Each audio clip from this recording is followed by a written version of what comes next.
Okay, तो master cam में हम बनाना चाह रहे हैं ये 2D ड्राइंग, फिर इसको 3D में कन्वर्ट करेंगे। इसमें कुछ ड्रिल हैं वो भी मारने की कोशिश करेंगे। और एक मैं सिखाना चाहूंगा ओपन पॉकेट का प्रोग्राम, अगर मेरे पास पॉकेट ओपन हो तो क्या करना है।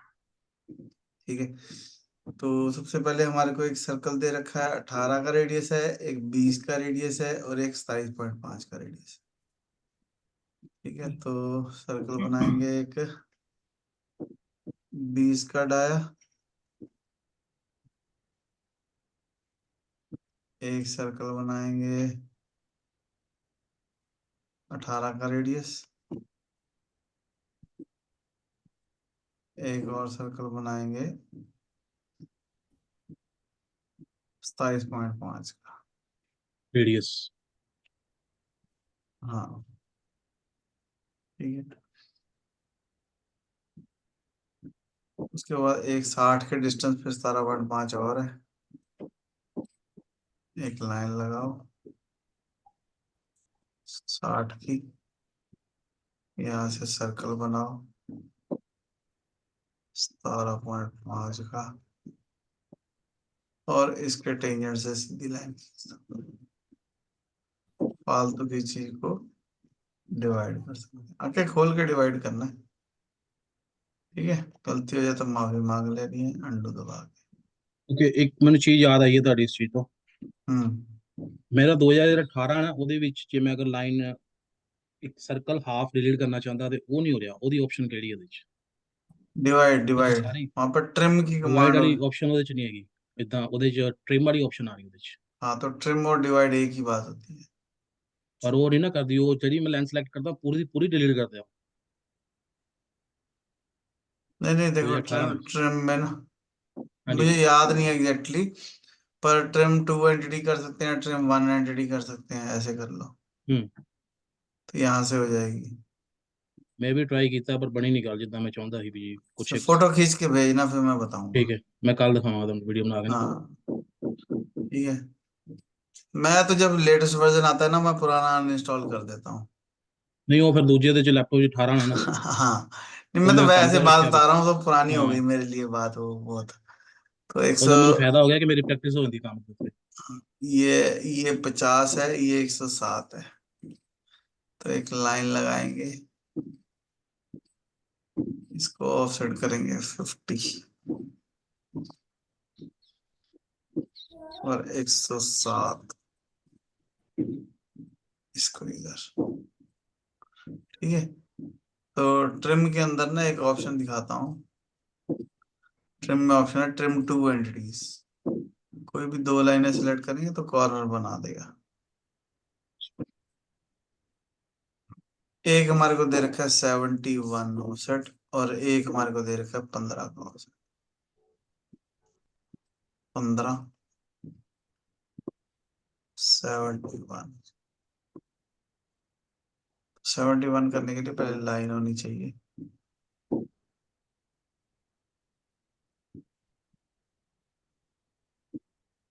अब ये जो 10 वाला सर्कल है, ये 50 को भी टच कर रहा है, 71 को भी टच।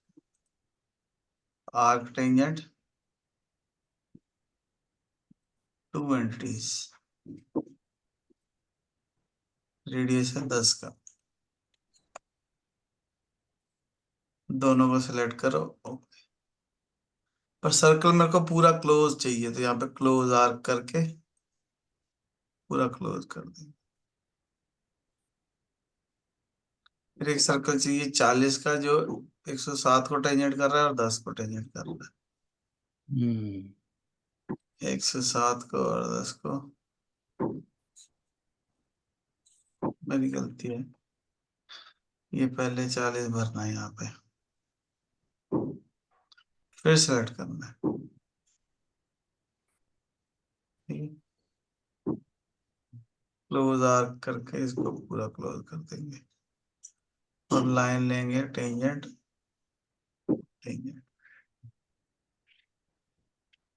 ठीक है, एक 12 का सर्कल नजर आ रहा है, जो इसके टेंजेंट है पहले वैल्यू भरनी है।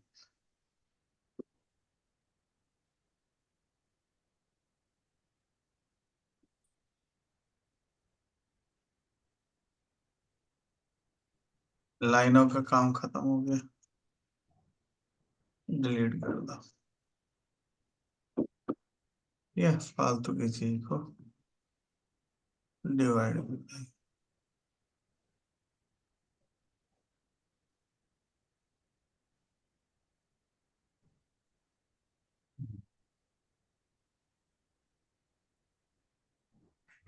और जैसे ये डिवाइड नहीं ना हो रहा, हम्म।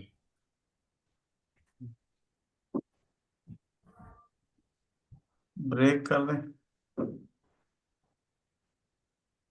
भी नहीं ये होता। ब्रेक हो गया ना, ब्रेक हो गया। अरे sorry, wire frame, divide, break.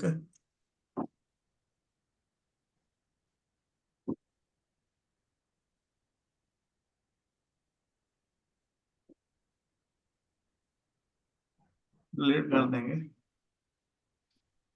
Plate सही है 20 की।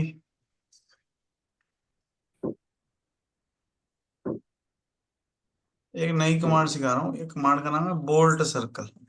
हम्म। बोल्ट सर्कल में क्या है, वो कहते पूछ रहा है कि सबसे पहले बेस पॉइंट बताओ। मैंने कहा जी बेस पॉइंट है ये। फिर पूछ रहा है कितने सर्कल चाहिए, मैं 4 चाहिए। ठीक है। फिर पूछ रहा है कितने रेडियस पे चाहिए, 18 की रेडियस पे चाहिए। 18 36 हो दूनी गया। 36। फिर पूछ रहा है ये होल का डाया कितना, 6। 6 करता हूँ। तो वो एक ही बार में लग जाएंगे। तो वो जो सर्कल हमने बनाया था उसकी भी बनाने की हम्म। जरूरत है। ये मिरर वाली से मिलती जुलती है ना कमांड, और रोटेट वाली। हाँ मिलती जुलती तो है पर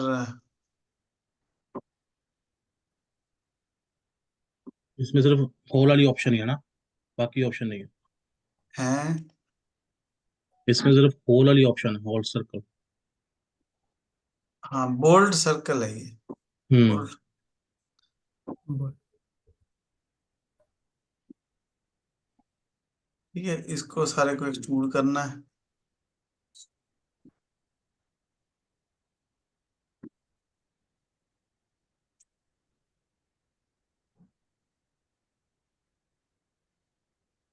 अभी लाइनें डिलीट होंगी सर जी इसमें, हाँ। अच्छा कर दिया अभी। लाइन नहीं रीड करनी।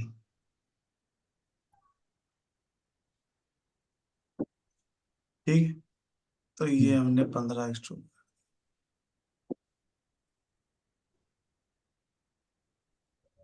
All wire frame entities.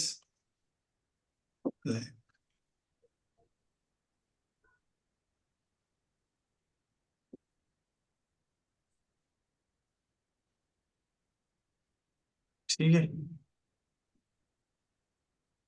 यहाँ पे जाके एनालाइज एंटिटी है। इससे आप किसी चीज को मेजर कर सकते हो कि ये मेजर करके कितना है, इसका डायमीटर कितना है,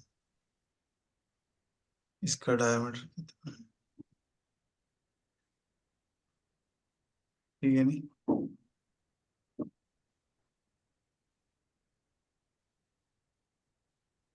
कोई भी दो चीजें सिलेक्ट करेंगे तो उनके बीच में डिस्टेंस कितना है, वो डिस्टेंस आ जाए।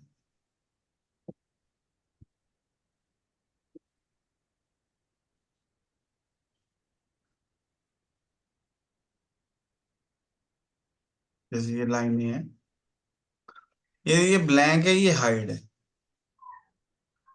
ब्लैंक में क्या है, जिसको मैं सिलेक्ट करके ब्लैंक कर देता हूँ वो हाइड हो जाता है। और हाइड एंड हाइड में जिसको मैं सिलेक्ट कर लूंगा वो रह जाएगा, बाकी का हाइड हो जाएगा। मतलब उल्टा हो गया उससे। इसमें जिसको सिलेक्ट करते हैं वो हाइड होता है, हाइड एंड हाइड में जिसको सिलेक्ट कर लेंगे वो रह जाएगा, बाकी का हाइड हो जाएगा। जैसे मैंने क्या किया, यहाँ से सारी लाइनें सिलेक्ट करके होम में जाके हाइड बता दबा दी। तो सॉलिड बॉडी हाइड होगी, जिसको मैंने सिलेक्ट किया वो रह गया। यहाँ पे एक ऑप्शन होती है एंड पॉइंट, इससे एंड पॉइंट नजर आने लग जाए। टॉप व्यू करोगे तो एंड पॉइंट नजर आने लग जाए। ऑन ऑफ कर सकते हैं। सारी लाइनों को होम में जाके यहाँ से हम थिकनेस दे सकते हैं।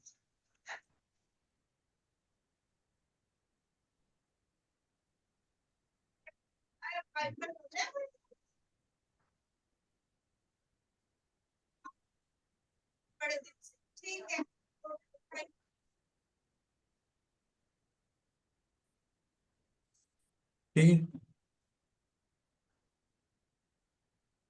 सिलेक्ट करके कलर चेंज करना है, कलर चेंज कर लो। ठीक, किसी लाइन का शेप चेंज करनी है, सेंटर लाइन में कन्वर्ट करना है। फायदा कोई नहीं है, बस वैसे ही कर रहे हैं। ये पता होना चाहिए, बढ़िया तो। नहीं, सेंटर लाइन करने का फायदा क्यों नहीं है, क्योंकि इसको मैं एक्सट्रूड कर सकता हूँ।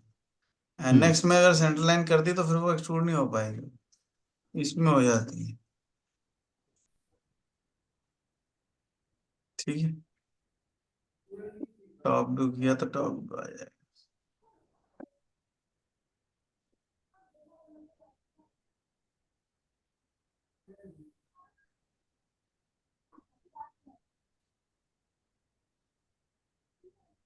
अब जैसे ना हमारे पास ये मॉडल है,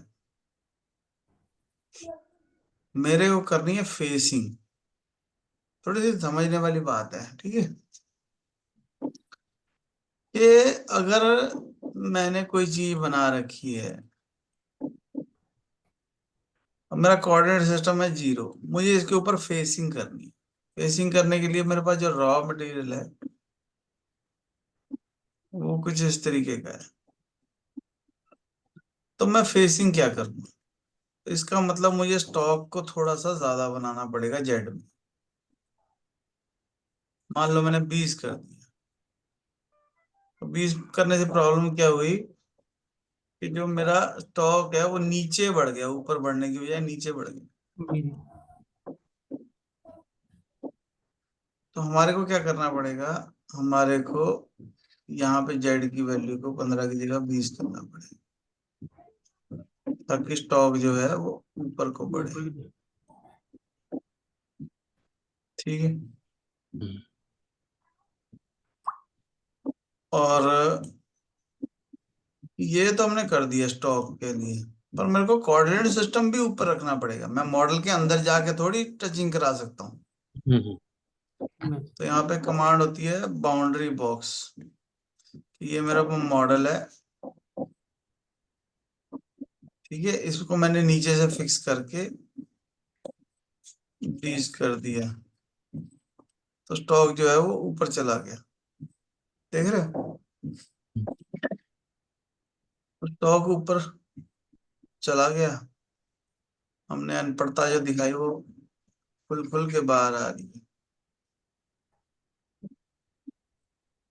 ठीक, ये होम में जाके हमने इसके साथ बहुत सारे पंगे ले लिए। ठीक है, तो कोई बात नहीं, ठीक है, जो भी है क्लियर कलर कर सकते हैं। यहाँ से ऑल वायर फ्रेम एंटिटी करके राइट क्लिक करेंगे ना, तो यहाँ से भी मैं इसको चेंज कर सकता हूँ। अब मुद्दा ये है कि कोऑर्डिनेट सिस्टम मेरा नीचे पड़ा है, मुझे रखना टॉप पे। तो मैं क्या करूँगा, ट्रांसफॉर्म मूव टू ओरिजिन, इसका मिड पॉइंट और इसका मिड पॉइंट, और ये जो रेड वाला पॉइंट है यहाँ पे। स्टॉक को हम दोबारा दे देंगे 20। ओके,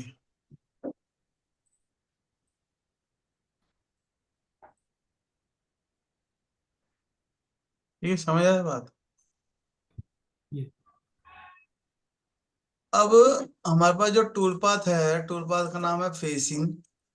तो अब अगर भाई ये चीज को फेसिंग कर दूंगा यहाँ से 3D करके, ये चीज को फेसिंग कर दूंगा, तो वो उतने उतने एरिया में ही फेसिंग करेगा। पर हमारे को क्या करना है, हमारे को झूठ बोल देना है, हमारे को ये वाली बाउंड्री सिलेक्ट कर लेनी है,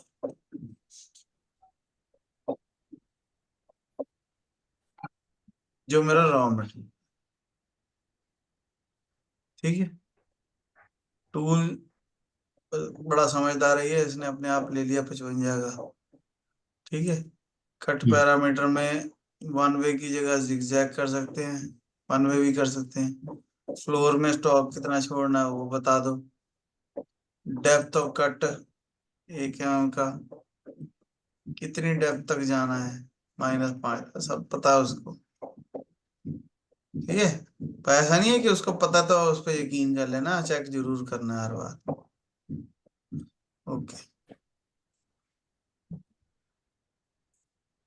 तो ये फेसिंग हो गई।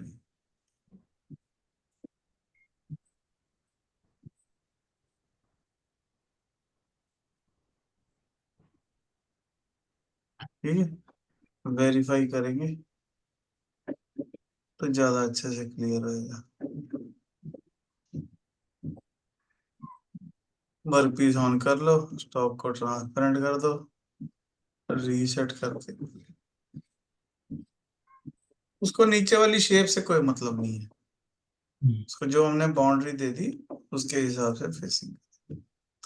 पैरामीटर में जाके मैं इसको कभी भी एंगल दे सकता हूँ। ठीक है, ठीक है, ऑटो एंगल कर देंगे तो वो अपने आप देखेगा किधर से चल रहा है।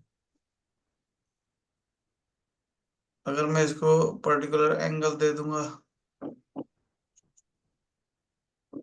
10 डिग्री, ये सारा 10 डिग्री में चलेगा। हम्म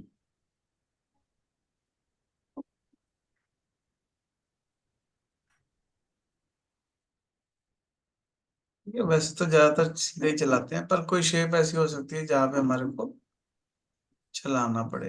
हम्म वैसे तो जिगजैग भी नहीं चलाते, फेसिंग वाला टूल जो है ना वो वन वे में ही चलाते हैं।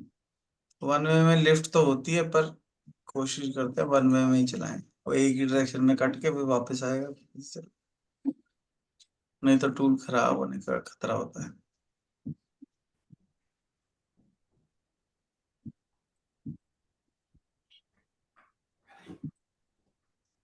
बस हमें, हम्म जैसे हमने डायनेमिक देखा था, यहाँ पे डायनेमिक भी होता है। डायनेमिक में हम्म ये अपनी ही शेप बनाता है। इसको वेरीफाई करेंगे तो बहुत अच्छे से दिखेगा।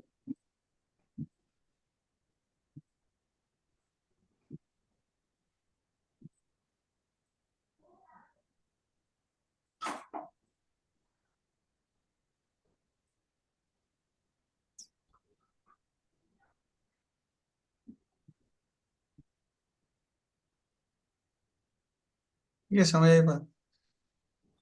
इसमें ना जैसे हमने जिगजैग किया जब, तो यहाँ पे ये ऑप्शन आ रही है, क्रॉस, ओवरलैप, अलोंग ओवरलैप। ये टूल के डाई का 45% है, ये 100% है। मतलब क्या है कि जो बाहर निकल रहा है, ये देखो ये बाहर निकल रहा है ना, हम्म ताकि किनारों पे बर ना रह जाए। तो कितने परसेंट बाहर निकाले, तो हम्म टूल जो है उतना दोनों साइड बाहर निकल जाएगा। तो वो हमारी मर्जी है भी कितना हम निकालना चाह रहे हैं, रिक्वायरमेंट के हिसाब से। तो ये टूल के डाई की परसेंटेज है, ये वैल्यू है। जब वैल्यू पता तो वैल्यू भर दो, डिस्टेंस पता तो डिस्टेंस।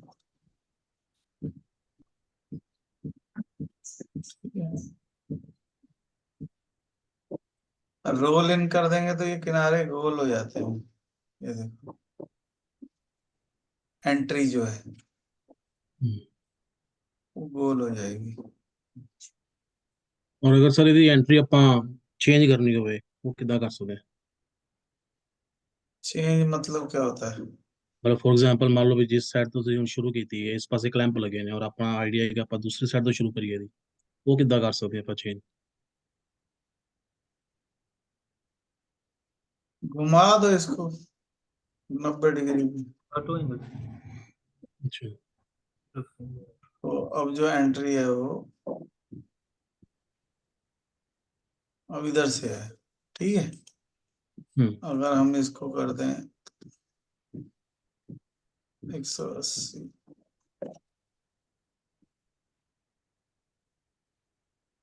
अब जो एंट्री है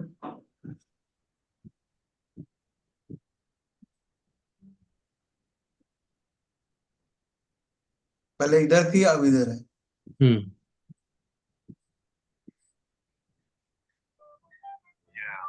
तो उसको सिंपल कर देंगे।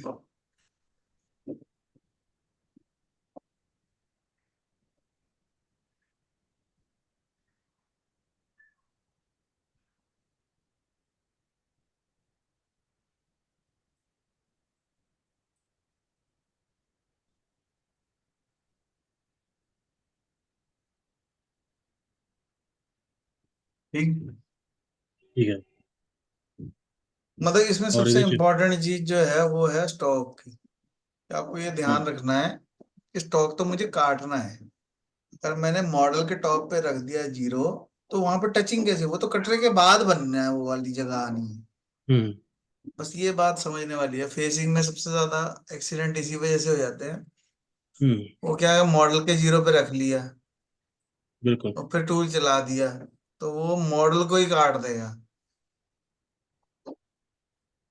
इसलिए बस ध्यान रखना है।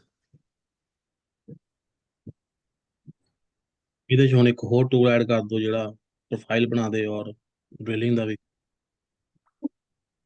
हाँ, एक मिनट, ਦੂਜਾ। फेसिंग को ही देख रहा हूँ मैं अभी। हम्म।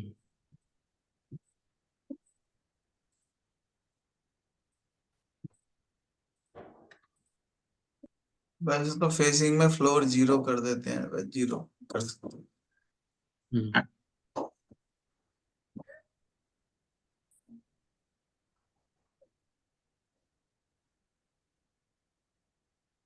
इसमें फिनिशिंग का कट, फिनिशिंग की भी ऑप्शन है कि लास्ट में जैसे रफिंग कर रहे हैं 1-1 mm की, तो लास्ट में मैंने कहा जी एक कट मेरे को 0.1 का चाहिए, जिसमें मैं फीड स्पीड बढ़ा दूंगा। ओके। फीड रेट भी बढ़ा दी, स्पिंडल स्पीड भी बढ़ा दी। तो सारा कट मारने के बाद एक कट जो है फिनिशिंग का आ जाएगा। ठीक है, ताकि फिनिशिंग आ जाए।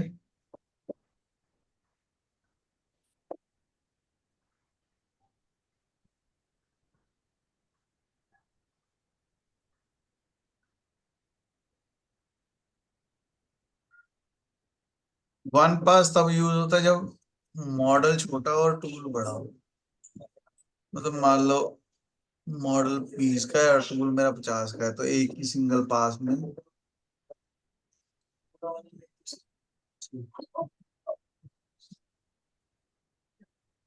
मतलब एक छोटा है तो मैं चाह रहा हूँ कि एक ही बार में चल जाए, तो इसमें नहीं चल रहा क्योंकि टूल मेरा छोटा है। तो हमारे को बड़ा टूल होना चाहिए तब बात बने।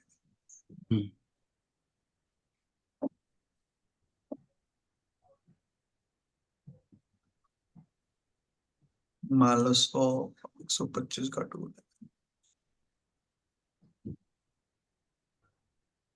नहीं इससे भी बड़ा है। चलो कोई बात नहीं, बड़ा टूल हो तो चलो वन पास चलेगा।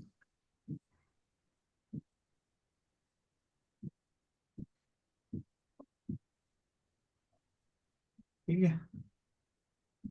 अब बात है एक समझने की कि इसके साइडों में मुझे रफिंग कैसे करनी है।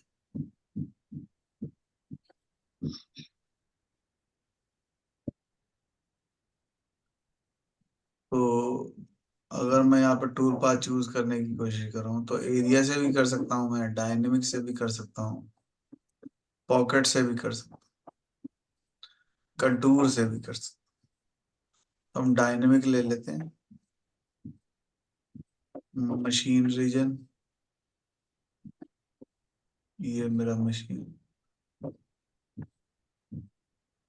जैसे ये रेड है ना, जिस एरो पे क्लिक कर देंगे वो वाली साइड।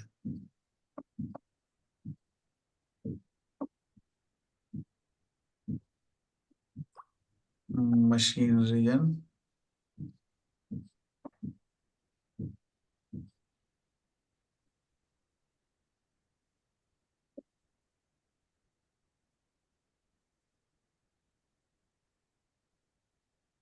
राइट।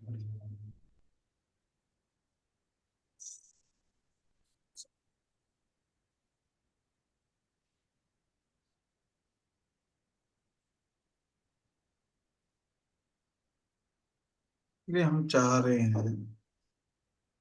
बार वाली बाउंड्री उठा नहीं रहा।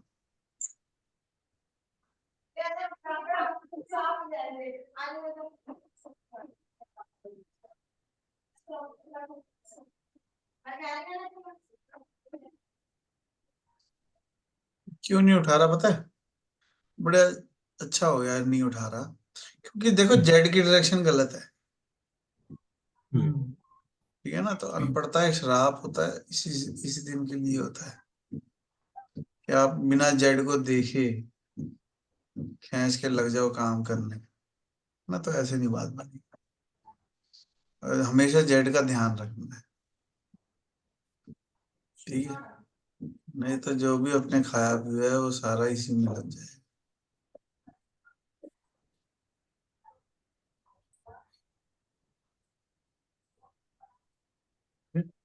अब आ गया ना सही? प्लेन ही गलत होगा तो क्या करेंगे? अवॉइड रीजन, सॉलिड करके अवॉइड रीजन दे दो, फ्रॉम आउटसाइड, ताकि टूल जो है बाहर से आए। और ये जो नीला नीला आया था वो इतना बड़ा आया था, इससे दिख रहा था कि टूल बहुत बड़ा है, तो टूल थोड़ा छोटा कर दो। ठीक है, डेप्थ ऑफ कट टूल का 10%, डेप्थ मुझे एक ही बार में काट देना है। पता नहीं 10 था कि 15, यहाँ से मेजर कर सकते हैं। राइट क्लिक करो, लेंथ ऑफ एंटिटी, तो किसी लाइन पे क्लिक करेंगे तो उसकी लेंथ अपने आप में। ठीक है, इसके ऊपर राइट क्लिक करेंगे, जो रेडियस चाहिए, डायमीटर चाहिए, क्या चाहिए, मैं लेंथ ऑफ द एंटिटी चाहिए था। ठीक है, या जेड की वैल्यू, वो जेड की वैल्यू अपने आप पे।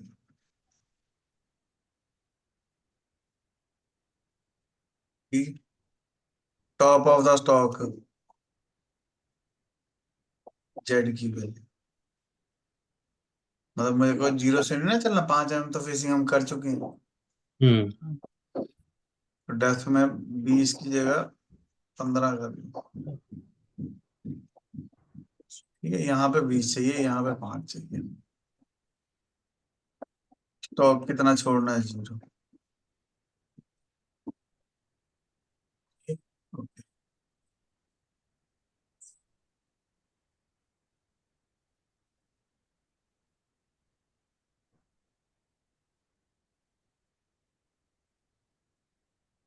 पहला ऑपरेशन ये हो गया, दूसरा ऑपरेशन ये हो गया। ठीक है, जब भी आर पार वाला चीज हो तो ब्रेक थ्रू ऑन कर लें, ताकि नीचे जो लास्ट में बर है वो खत्म हो जाए। पर ऐसा ना हो कि आपने पीस ऐसे लगा दिया, आपने टेबल को ही काट दिया 0.1। मैग्नेटिक टेबल होगी फिर नहीं ये काम करना। नीचे पैकिंग होनी चाहिए मतलब। बिल्कुल, और नीचे भी एक्स्ट्रा मटेरियल छोड़ सकते हैं तो। हाँ, तो जल्दी से हम इसके अंदर एक सर्कुलर मिलिंग का टूल पाथ चला देते हैं। इसके अंदर सर्कुलर मिलिंग में क्या होता है कि हम एंड मिल से ही रफिंग कर सकते हैं। रफिंग ऑन करनी पड़ेगी, डेप्थ ऑफ कट देना पड़ेगा, और टोटल डेप्थ भी देनी पड़ेगी।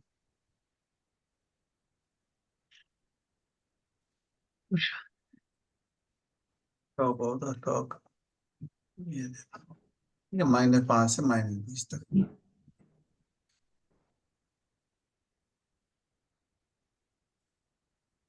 ठीक, हम्म, 1 मिनट बचा है तो हम ड्रिल भी मार सकते हैं। ड्रिल, अगर मैं कंट्रोल दबा के सरफेस पे क्लिक करूंगा तो सारे सिलेक्ट हो जाएंगे। कंट्रोल दबा के सरफेस पे। हाँ, होल की सरफेस पे यहाँ से कर दो point two point, starting point, और यहाँ से टूल में जाके ड्रिल सिलेक्ट कर लेना। ठीक है।